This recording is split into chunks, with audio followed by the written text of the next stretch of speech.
Kevin Tachi. We'll start with Mr. Pavlik. Yes. One of the biggest issues facing the district is the FEMA flood issue. What is your understanding of the issue? And in the future, how do you plan to address it if need be? All right. Well, I think the FEMA flood issue is very unfair to a lot of homeowners that were never impacted in a flood zone before. And once again, it's big government getting involved in something that it shouldn't.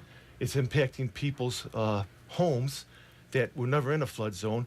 And now they may have to come up with money to pay the flood insurance, and they don't have the money, they possibly can lose their home.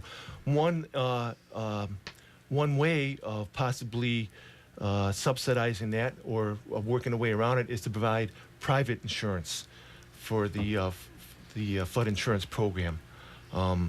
It's an alternative. Then people have to pay the flood insurance program from the federal government that they may not be able to afford. I just want to add that this is a Joe Rossi patented question. Thanks, as he helped with a couple of the questions for both forums tonight.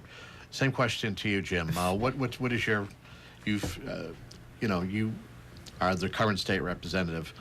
What is your understanding of the flood, the FEMA flood issue, and what do you plan on doing to address it as it needs to be going forward? The flood insurance issue is one of the single most proud things that I can say about our two communities at Marshfield and Scituate together. We pushed back and we changed federal law. And indeed, by working with people like Joe Rossi, who was here, David Ball over in Scituate, our Marshfield, Scituate boards of selectmen, I flew back and forth to D.C. Again, time that you have to do this is 24/7, this kind of job. We put together forums where we met with business leaders here, where we were showing that if this went through, property values were going to plummet. If this went through, bankers came and talked about how people would be losing their homes. If this went through, our towns wouldn't have money for police, fire, teachers. So we made the difference in rolling those back, but there's a lot of work still to be done.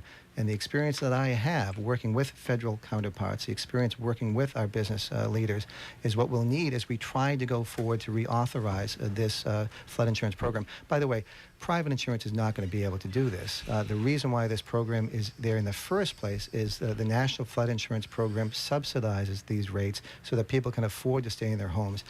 Saying that we should have a private option is just not going to work. Right, there we go.